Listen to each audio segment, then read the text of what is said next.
Hey y'all, it's been about a month, and so I thought I'd take the chance to walk you through the yard again and see how things have progressed in just the last 30 days or so. Things have filled in really nicely. I've been joking with my family and friends that the flowers probably peaked a week ago, and now it's downhill from here as they just get big and gangly and they become a lot more maintenance. You have to cut them back and keep them cleaned off of the driveway and off of the lawn, and so they become a little bit more work, but they're still enjoyable. So let's get to it. But this is the driveway flower bed. And as you can see, it's filled in pretty good. The plants are gonna start spilling over onto the driveway. And so on Saturdays, I'll walk through and I'll just cut them back a little bit. I've lost some plants. We've had some pretty good rainstorms over the last few days, some thunderstorms, and you can see there's some spots where I've lost a plant. Some of these salvia, the salvia coccinea, these guys right here,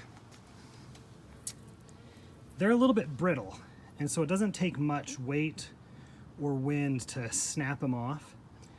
I try to tuck them in amongst some of the zinnias and that so that they have a little bit more support, but you'll see that there's been quite a few that have been broken off. The planter's doing really well. The papyrus is getting a little bit out of control. And it's kind of pushing the supertunias and the superbena out of the pot and making them trail down, and that's fine. But I've been fertilizing it once a week with a water-soluble fertilizer, and I've been doing that since about mid-July, when I figured that the slow-release fertilizer would have run out. But it's doing really, really good. I'll get you around so you can see the verbena and then the limoncello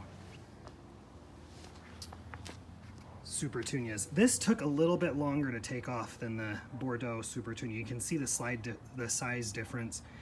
I'm not sure why, but in the last 2 or 3 weeks, it's really taken off and just looks wonderful. I'm really happy with it. So we go down the sidewalk, just stop and explain a few things. Most of you, if you've seen the first video, you're aware of what all these plants are. One thing that I have been doing is with my new roses this year, these were bare root, and this little guy in here. And so I try to keep the annuals trimmed back away from it so it has enough room to breathe and get its sunlight so it can set on some really good growth this year, so that next year in the spring it'll just shoot up and I won't have to worry about keeping it cleared away. It'll rise above the annuals and outcompete them for its own space. But for this first year, I have to be a little bit careful that I don't let it get overpowered and overrun. I will point out I've been really happy with this coleus. The tag said that it would do good in full sun, and it's a coleus, so I had my reservations, but it has done wonderfully. It's a Main Street series, and I believe this one is Main Street Chartres, I believe is how they pronounce it. But it has done a wonderful, wonderful job. Here's some other ones. This one is just huge. To give you some perspective, here's my hand. But just love it. I love that pop of bright green amongst all the foliage and the pinks and the blues. All right, so we'll just continue on down the sidewalk. This hibiscus I got years ago. My dad brought it home. I think he got it for free from the University of Utah plant cell. And I've just had it. I packed it in my garden the first year I had it because I had nowhere else to put it, and just kind of watered it and ignored it. And then when I finally had this flower bed put in, I put it in, and you can see it's just bloomed its little head off all summer with these gigantic blossoms. I love them. And about 2 weeks ago, it was just covered, absolutely covered. And now it'll kind of peter out and bloom off and on for the rest of the season. Which is pretty nice. This though, friends, this is gorgeous right now. It takes the impatience, at least in this planter around this tree, a little bit longer to set on growth. But in the last 2 weeks, I think it's been the rain that we've had and the cooler temperatures in the evening, they have just taken off and are glorious. And I'm loving the coleus mixed in with them. It just looks amazing. Really, really happy with that combination. I kind of continued it across Over here under this rose bush, we've got a little bit more shade. And then around here along the walk up. And I apologize, my neighbors are using a chainsaw right now, taking out a Chinese elm. And I'll deal with it, because I absolutely hate those trees. Technically they're Siberian elms. We've started calling them Chinese elms, but they're different.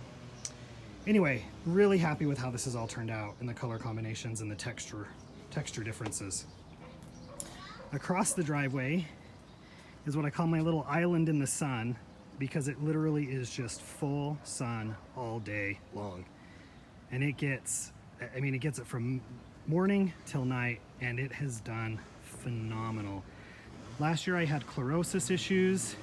This year they seem to have resolved themselves. The phlox that I'd got from my great-grandma, if you remember from the previous video, has finished up its bloom cycle for the most part. A few little ones left. And then just more of the same stuff, but completely packed in there.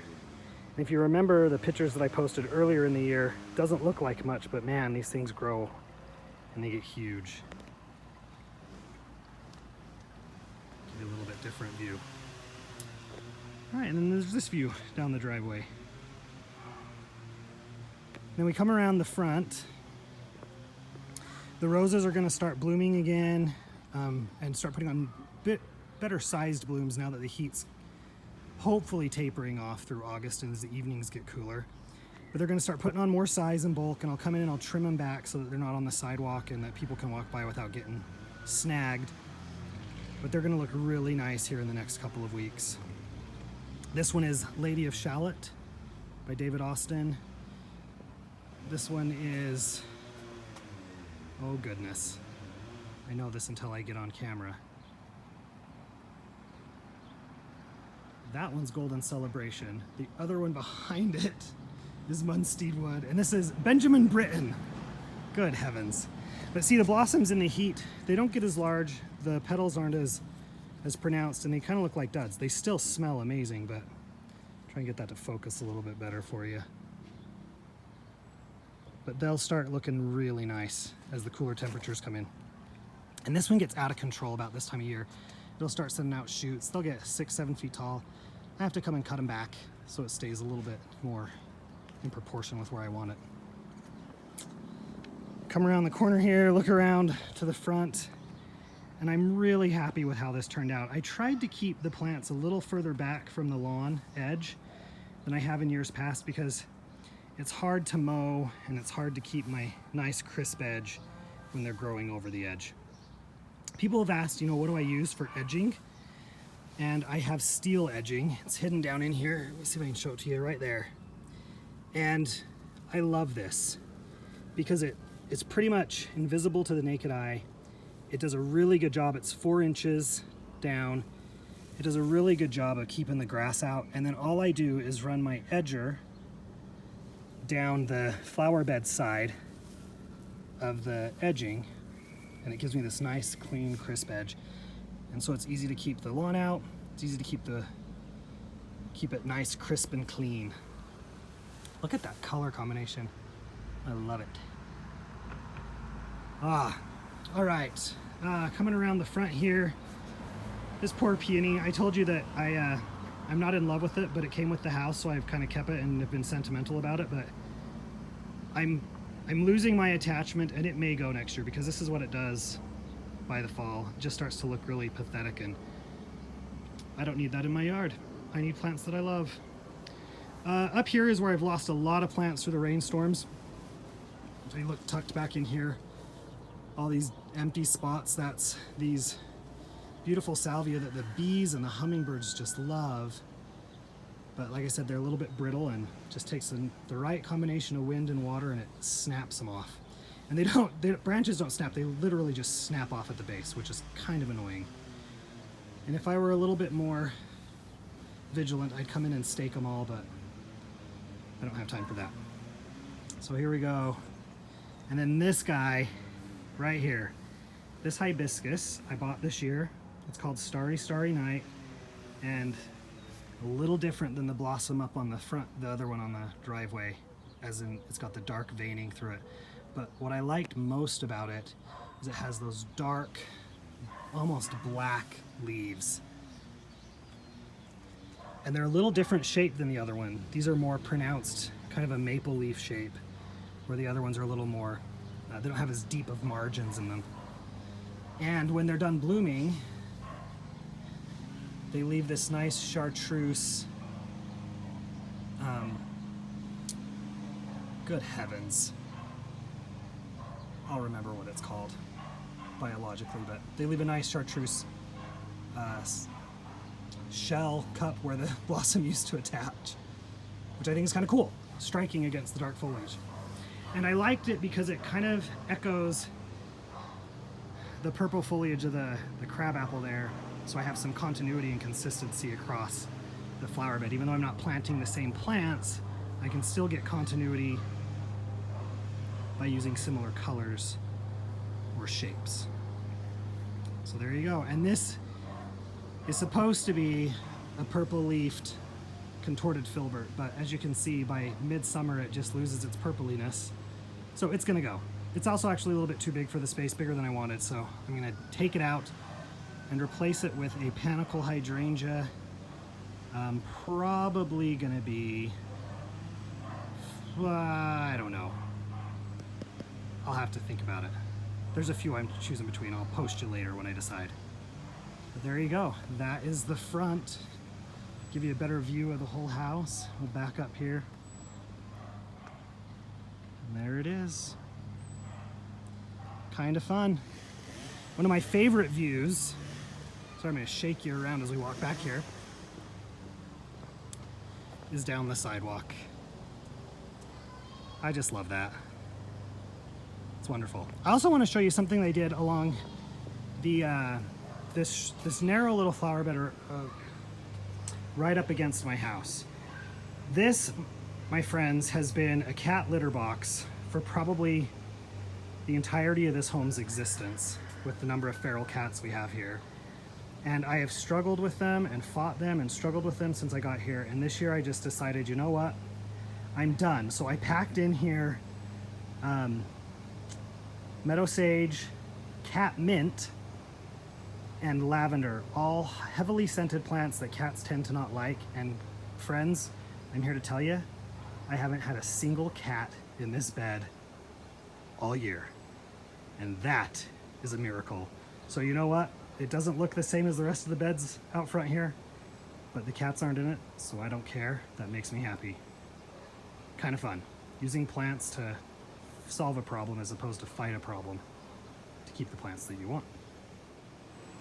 And if we come around the back now, these were the beds that I planted up this year without planning on it.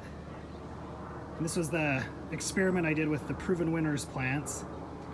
And the sunlight's gonna be terrible right now, but I think you get the idea. I am not unimpressed. I'm actually thrilled with how these things have turned out. The Ipomoea, the potato vine, is just going nuts. It's gotten a little bit crazy. It's kind of out competing the Supertunias, which is kind of a miracle in and of itself there. But I love this combination, the pink and the purple and the chartreuse, and then that backdrop of the sunflowers. Been really happy. And this was a new rose this year. This one is young Lycidas, or Lycidas. Tiny little blossoms this year, but next year it should do great. Anyway, I'm really happy. That light is terrible. Hopefully you can see it, but I'm really happy with how that turned out. And I don't mind the plants spilling over because there's so much room back here to walk around them. Kind of liking how it's spilled over. If we come to the opposite side, where I've got my beautiful, glorious pink flamingos, these plants were a little behind, but I've been a little bit disappointed. I don't know what the difference is between this side versus the opposite side, but same plants, all from Proven Winners, but they just haven't done as well. The sunflowers in the back there have done wonderful, and the potato vine has done okay, but the petunias and the verbena just haven't done the same as on the opposite side. And I'm not sure if they just were old in their pots when I got them and it took them a while to recover, but there's always next year. I want to get a close-up of these sunflowers because I love the... Hopefully you can kind of see they're a little bit blushed with a more golden yellow on the inside around the eye of the flower, just around these petals here. I really like it. It softens them.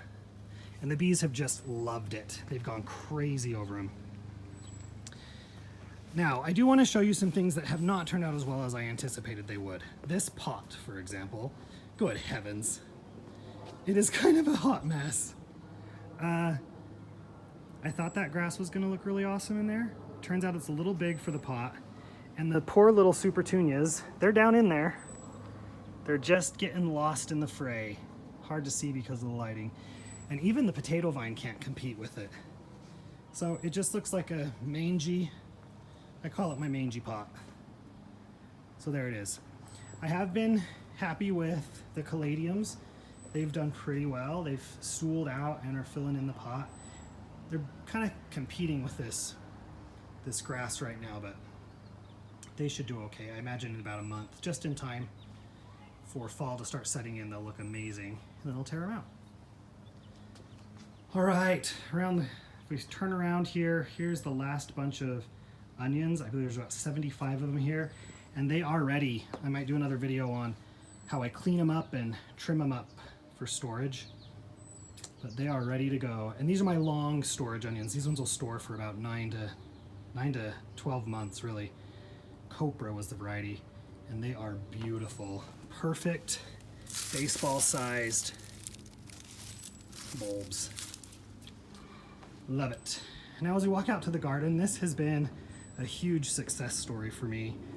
You can't really tell the shape of the garden anymore because things have just gotten out of control, but I love it. Have my potato vines that have yet to start yellowing. I'm gonna dig a hill just to see what they look like, but they have just continued to grow and go crazy. I hope there's lots of potatoes under there. The tomatoes have outgrown their cages. I'm 5'7" and they are well above my height now. And they're just getting loaded with fruit. One of them's actually tipping over. The early girl over there is falling over, so I'm gonna have to come stake the stand up. But usually these stands do really well. Texas tomato cages, highly recommend them. They're a little pricey initially, but I've had these for over 12 years and they do wonderful. I rarely have any issues. And while we're at this view, check out that grass. Oh, I love it. And that chartreuse of the coleus and the blue of those petunias. I don't know what it is. Maybe you don't share my same sentiment, but I love it. It's my favorite. I know I've said that, I'm gonna keep saying it because it is my favorite. So we come through the main entry, you can turn around, and the zucchini squash has kind of overtaken the flowers that were up here. But I'm really, really happy with this mixture of flowers and vegetables. It keeps the garden from looking super tired this time of year, which I've always kind of disliked about vegetable gardens, is they start to look tired and wore out midsummer, and adding the flowers has helped that. The beans have done gangbusters. Incredible how this variety did. The carrots are getting some size on them. There were flowers tucked down in there, and then look at these potatoes. This is insane. I have for perspective, this pathway is 3 feet wide, and they have outgrown their vegetable space and have now covered the pathway, and they just keep growing. This is red Pontiac.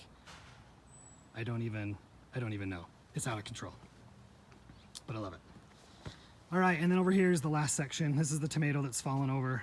I gotta come out and stake it, but this side has done really well. The little cantaloupes that I planted, they're called Minnesota Midget, and they're only supposed to get vines that are 4 feet long. Clearly that is not truth.